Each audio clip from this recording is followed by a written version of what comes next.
Well, hey folks, welcome to this mailbag episode of Gideon's Tactical. I am your host, Aaron. I got my brother, Nate. He's going to be reading off the questions that you guys sent in a few weeks ago to the previous video that I had posted. I have not seen them, so I have no idea what he's about to ask me. We're up here at about 10,600 feet. Been enjoying the last few days, doing day hikes and hanging out around the fire and just enjoying ourselves. So we want to get you guys involved in the backpack experience and the outdoor experience and just answer some questions, whatever it may be that you guys wanted to ask me and get my point of view on. So let's go ahead and jump to it. Nate, what's our first question? All right. So I wanted to just, again, thank everybody for sending stuff in. We got a lot of awesome questions. We got some that were, multiple people asking the same kind of questions. A few of them were stuff like, what is Aaron's EDC, that sort of thing like that. Some of those I didn't pick because Aaron's got videos on all that stuff, so I would encourage you to go and watch that stuff. So if you may be like, hey man, my question wasn't answered, or there's a bunch of people asking that question, some of those I didn't pick because there are already videos on them, and so Aaron's given you a really in-depth answer to those questions that you can go and watch. But again, thank you everybody for sending stuff in. And so I usually just pick like the best worded or the first question that I came across that sort of asked the same thing as well. But first question we got comes from Chris Kahn. What YouTube channels do you personally follow, and what are your favorites? That's good. So I subscribe to a lot when it comes to like outdoor adventure channels. I mean, Nothing Fancy, Adam from Equipped to Endure, and Crockett 20 were like my three that I just started watching years and years ago and really, gave me the heart for the outdoors again that I had lost and kind of pushed me in the direction to, hey, if those guys can do it, why can't I? So those guys I've subscribed to and will regularly check up on. There are a few other ones I'll just kind of pop in and out of, but those are like the three core consistent ones that I've been watching for years and that I continue to watch to this day and really gave me the vision to start this channel.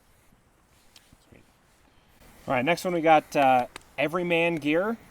He asks, I know you haven't ventured into the vehicle realm, but was wondering what you drove and what gear / supplies you keep on hand in your ride. Okay, that's a really good question. So right now, my wife and I, and she's the one that usually drives our Subaru Outback. It's about a 2015. I even did a video on this a couple years ago where I fell asleep at the wheel. Very dangerous. It was a really bad day, but rolled the vehicle 3 times and walked away. So I cannot say enough good things about Subarus. That is my 3rd Subaru or 4th Subaru that I've owned. All of them have been fantastic.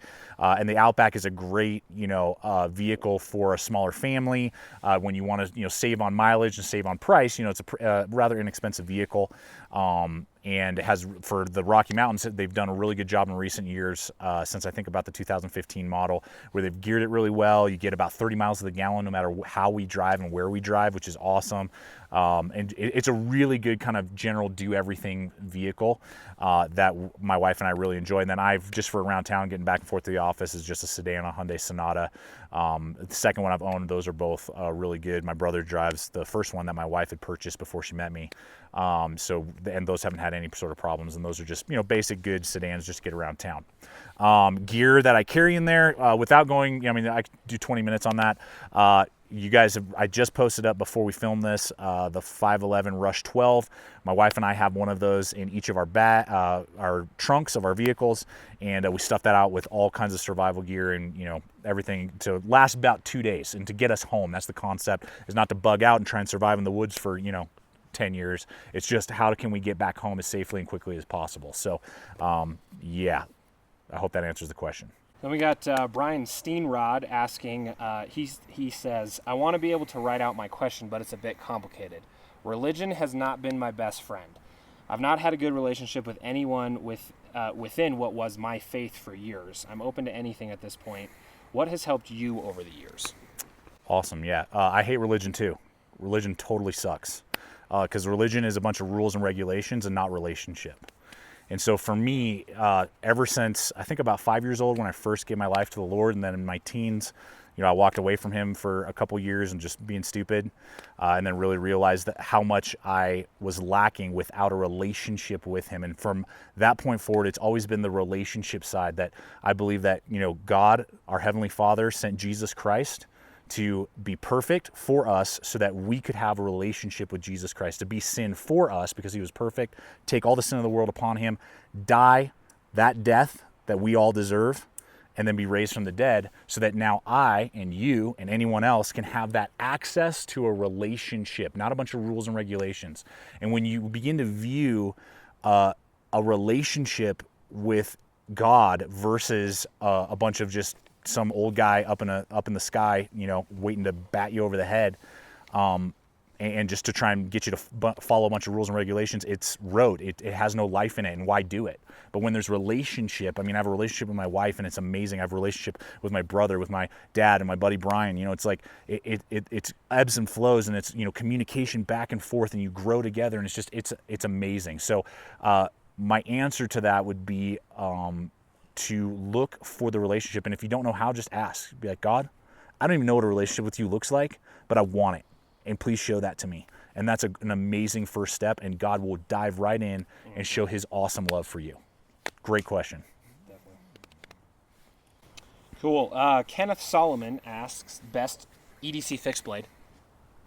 Best EDC fixed blade. Yeah. Okay, well, you guys know why neck knives suck, according to my opinion. If you are going to EDC a fixed blade, you know, length is a major issue. I'm actually in the process of making a video right now on the Ka-Bar Jara's Globetrotter. That is an awesome little fixed blade, really compact, under 3.5 inches, which usually falls into most regulations around the world. And has great handle ergonomics, better than most you know, neck knives that you're going to find, and will fall into the ability to be able to carry it everywhere without worrying about, you know, am I open carrying it, am I concealed carrying it, now am I going to get arrested, you know, all that stuff. So that would be my opinion, would be the Ka-Bar Jara's Globetrotter. It does come with kind of a crappy nylon sheath. I went over to AZ Welke, and they produced a really good one for me. So under $100 basically, or about $100, you can get a really good USA made compact fixed blade for EDC, and it'll get a lot done for you. So that would be my recommendation. That was actually the second part of his question, where to get sheaths. Yeah, so yeah, so two that I love is AZ Welke. If you're kind of on a budget and you don't want any like crazy frills, you know, you want a couple options and really high quality, AZ Welke is the place to be. I've had them do several sheaths for me this year. Really awesome. If you want to kind of trick it out and go to the whole next level, Red Feather Gear is the other one that I use a lot. Fantastic. That's going to definitely cost a little bit more, but you're going to get more like options, laser engraving options that are available and different things, and really customize the heck out of the sheath if you're willing to spend a little bit more in that way. But yeah, those two are awesome. I'll try and include those if I remember in the links below. But yeah, those guys are awesome. Sweet. Cyclist 01222. Hey buddy, I recognize you. You comment regularly. Who would you pick as your celebrity survival buddy if marooned on a desert isle? Celebrity. Oh yes, boy. Celebrity. Oh, man. Man, I want to be like really funny with this one. Who would be somebody that, you know what? Who is I'm pulling a blank. Who's the lead singer of Iron Maiden? Brian Johnson, is that right? Crap. I think it's Brian though. No. Bruce Dickinson. Is it? It's Bruce Dickinson. Yes, because that guy's a genius. That guy is super, super smart. Not only do I love the music, like but in real life, he's like super smart? Yeah, dude. Really? He's like, he did the music. I think he has like a doctorate or something. Okay. He can fly. He's an airliner for like Australian Air or British Airlines or something like that. Really? Crazy. So wow. That would be super cool. So he could sing me amazing music, and I'm sure we could figure it out together. So great question. Nice. Bruce. Yes, Bruce Dickinson. More cowbell. I'm pretty sure it's Bruce. Oh yeah. All right. We'll annotate it if we jack that up. But yes. Oh man, that was a good one. This is from Jiggly Wookie. Wow, I love that name. Tell us about your favorite hike you've ever been on. Where was it and what made it your favorite? Oh gosh. That's really, really hard. I would say, man, we've been on a lot of really, really good hikes. I would say some of the trails in Moab. I mean, if you go out to Moab and just like trek around there, and hang out in some of those in the park and stuff, I mean, those are like mind-boggling and mind-blowing. And the one that we are currently on is like blowing our minds every day. We're seeing like super cool, different. So I'll try and roll in some B-roll right now while we're talking, but backpacking about 5.5 miles, and we did like what, 2 miles? It was like 2.5 miles up to the peak. It was like what, 3.5 round trip? Yeah, it was, and up to a peak. I mean, nuts. And what's the name of this trail? Watonga Pass or Watonga Peak Trail. Amazing. It's Roaring Fork Trail. Roaring Fork Trail. There we go. So yes, that was a really long answer for your question. It's a really good place to hike. Okay. Andy Ralph asked a similar question, but a little bit different. Where and what happened on your worst backpacking trip? And do you look back on it with enjoyment? Maybe not necessarily like backpacking, but like just your worst time out. And do you look back at it now and like, you know, enjoying what, you know, I learned something, it was enjoyable, whatever? Well, I'll say probably like the worst was when I was like really young, and this is backpacking, and it was the first time my dad had taken my brother and I out, and we just weren't really physically ready for it. I mean, I was probably like, Nate, how old did you think you were? I was like probably 7 or 8. You think 7 or 8. My dad thinks a little bit older. Okay, so I was probably like 9, 10, something like that. I threw up, diarrhea. I mean, it was just bad. It was just a bad experience. Dehydrated milk that my dad still loves to this day. Mosquito bite on my butt. He's right back over there, and he loves them.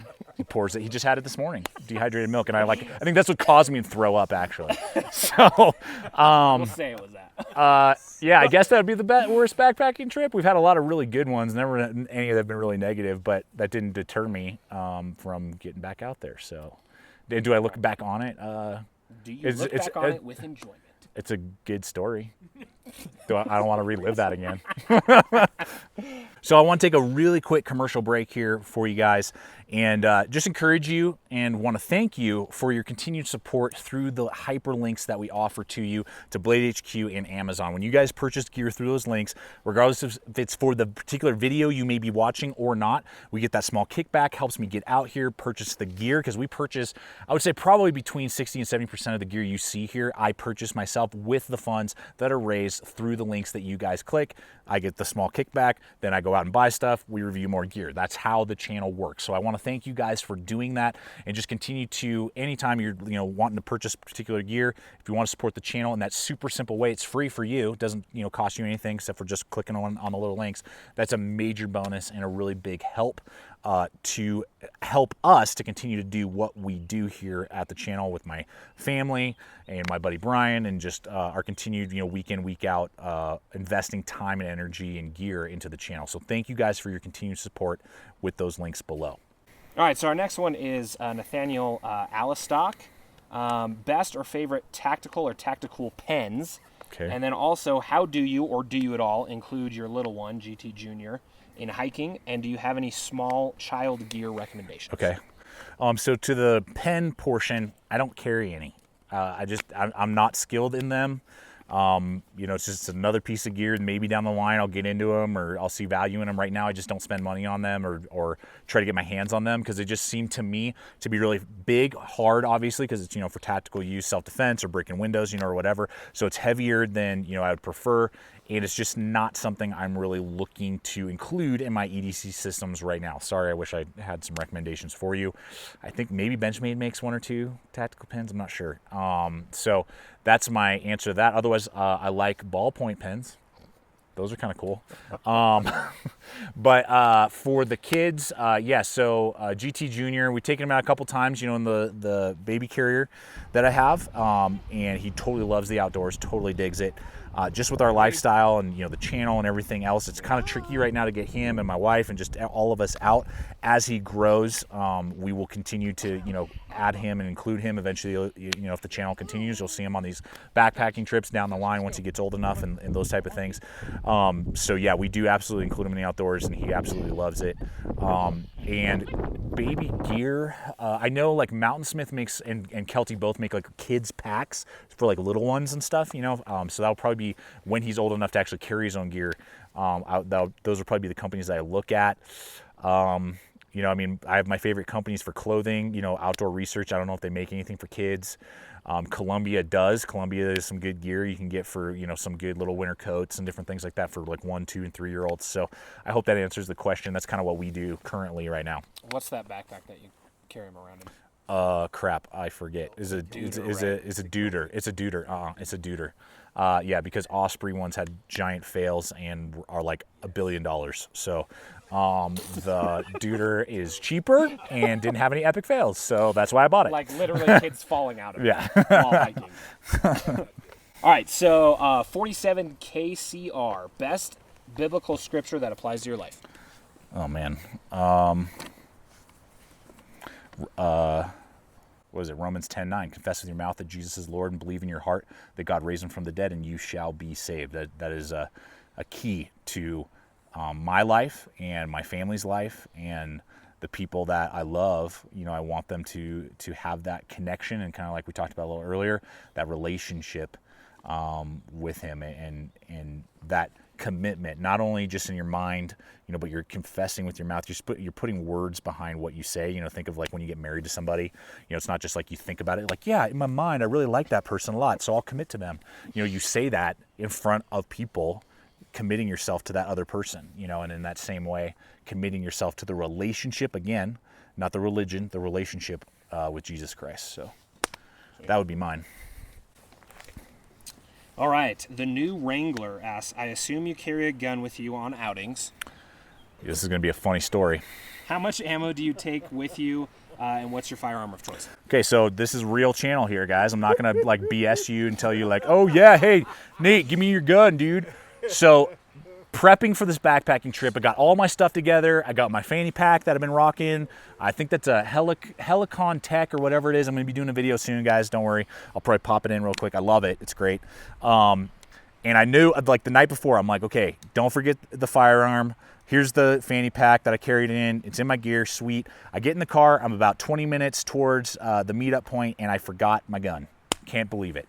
So I did not stay equipped and I did not stay prepared in this particular outing. And I did not have time to run back to the house and get it. That was bad on me. Normally, you know, I'd get in the car and put it in my pants, do all the things that I do with it. But because I was carrying the fanny pack, it just didn't compute with everything else I was trying to pack up and totally left it. So yes, I normally do have it with me when I'm not a doofus. My brother has it, my buddy Brian. And so usually for me, if I'm trekking for the day, I just do 2 mags, one in the gun, 1 extra. I mean, if I have to use more than like 30 rounds to defend myself out in the woods, we got major problems. I mean, I got like a pack of wolves around me. Now going Yeah, it's like, yeah, I don't even know. So that's usually all I do. Right now I have 9mm, which is not the best for large wildlife. And we do have bears and like bobcats and mountain lions that we have the potential to run into. I haven't quite figured out what caliber and what firearm I'm going to be doing down the line to better be equipped for that. 9mm is better than nothing, obviously, but that is what I'm carrying right now, my Glock 19 when I go out in the woods. Jada Helm 288. I don't know. I'm sorry. I'm sure I murdered it. One thing I've been wondering is whether splitting wood or leaving wood whole is more effective and why. The guy from Survival Russia channel says leaving wood unsplit is better, but I've noticed most people in the U.S. split their wood. Yeah, so I mean, I have zero scientific proof for this or anything. This is just my opinion, purely my opinion. Is that to get the fire going, splitting wood is really good because you can have that kind of medium kindling that sometimes, I mean, we don't have a lot of that here. We either have like little twigs or we have giant logs. I mean, we don't have any middle ground. And to get that fire from start to middle to then like roaring, you need something in between. And so we will usually split a couple logs and not a ton. I mean, you're not going to see us like cracking tons open and stuff. We do tons of batoning tests just for strength tests of knives, but not really in the course of, you know, like enjoying a fire. We'll baton probably 1 or 2 logs. That's it. Just to kind of give us that bridge to get us into the full logs, and then we start throwing the full logs on there, and those will obviously burn longer for a longer period of time. So that's how we do it. All right. Eric Rossbottom, when you were involved in your accident, which you mentioned a few years back, how did that impact your life? And then is it hard to not reply back to some of the nasty or rude comments that people leave? Wow, that's a 2-for-1. Okay, so on the car accident, yeah, it messed me up for about a month for sure. You know, just like dealing with, what's it called? It's not postpartum. That's for Post-traumatic post-traumatic stress. There we go. So I've not been in the military. I do not claim to like have any understanding of what like guys in the military go through, but I understand like the concept because I would close my eyes and I would see that accident and like what had happened like over and over again in my mind. So I would stay up super late. You know, I would drink lots of coffee. I mean, it was just like not a good month for me mentally in my mind. And then on top of that, you know, injuring my dog in the process and, you know, having his surgery and for a couple days not knowing really what was going on. And then, you know, for the months or the weeks of recovery, is he going to be lame in that leg? We didn't know until he was done, but now he's totally fine. Tommy's like you wouldn't even know unless I told you. So yeah, so now it doesn't really bother me. Every once in a while, if I'm on the highway and there's like, you know, a really tight median or something like that and lots of cars around, it's a little claustrophobic for me. I don't like it, but it doesn't cause me to like, I can't drive or anything like that. And just overcoming your fear, you know, and trusting God and saying, okay, God, you got to take this thing that I don't like and that's causing hindrance in my life. I don't want this, take it away from me. And so, I mean, that's the process that I did. And he, you know, he kind of freed me from some of that fear so that driving doesn't bother me. And only in like really like rush hour, like concrete median right next to me to get a little just annoying and just a little So second part of the question was what? Is it hard not to respond back to some of the nastier? Oh yeah, totally. There's things running through my head that I'm like, oh yeah, watch this. Keyboard warrior. But yeah, I mean, I found that more often than not, it's just better to ignore them. A lot of you guys, you know, step up to the plate and, you know, cover my back and, you know, give points and opinions, and I really appreciate that. You know, I mean, and at the end of the day, I mean, I'm just a goob with some GoPros out in the woods, and I like a lot of gear, and I try it out, and I give you a data point. I mean, that is it. So, I mean, maybe my data point is totally trash. I don't know. I mean, I hope that I produce pretty good data points over a long period of time because I've tested a freaking ton of gear. But I could be totally wrong, you know? Yeah, it's not always easy. It's a lot of times it's just funny, you know, just to read them, just be like, wow, you are really tied up in that silky saw. You are really emotionally invested in the fact that I like saws, and particularly those silky saws. That's really sad that that's where you find your identity, because I don't really care. I just want a saw that functions well. That's all I care about. And if I have bad technique, I guess I'm not the only one, and why would none of my other saws break aside from my silkies? Just wondering. That's just me. Oh, awesome. All right, the gaming hen. Shoes. What do you like for most occasions other than dress? So what do you have on? Okay, so right now I have Merrell Moabs, non-waterproof, because I found that usually waterproofs don't breathe very well, and where we live, we don't encounter a lot of need for that. You know, maybe if you're in the Northwest or something like that, I could understand. But for us, I prefer breathability, and we don't have hardly any humidity where we live, so stuff dries out super quick. I do have waterproof winter boots that I hike with and backpack with. So those Merrell Moabs, I have like the mid height ones, are awesome. Really like those a lot. I've been rocking them now for a couple months, put a lot of mileage on them, and they haven't caused any blisters or any pain. So Merrell as a company usually is like really, really good. And Tiva, I have some Tivas that I really like a lot. And then Vasks, however you pronounce them. Those three brands are really like my main like go-to, and I just find like, okay, do I need tennis shoes from that company? Do I need, you know, like mid-dressy kind of like around town, or do I need like outdoor backpacking and that type of thing? So those are the three companies that I usually look at, and I've never really ran into one that I didn't like. All right, so this is going to be the end of part one of our mailbag question and answer portion. We ran out of battery life and memory card, so we're gonna cut it right here. I'm gonna do a part two either later today or the next day. So you're gonna see the part two when it's about another 20-minute video that you'll be seeing coming up very soon. Again, thank you guys so much for throwing in your questions, and I hope that you guys are getting good answers and that we're just having a fun dialogue together. Check us out on all the relevant social media. It's a great way to see what's up and coming. Please subscribe, like, share this video, and love to hear your guys' thoughts on this concept. Do you like to see these? Would you want me to do more types of videos like this where we do a mailbag, where I get questions from you guys and I answer them on the fly? Love to hear your guys' thoughts on that. And finally, always remember, stay equipped, stay prepared. We'll see you for part two soon, and we'll see you out there.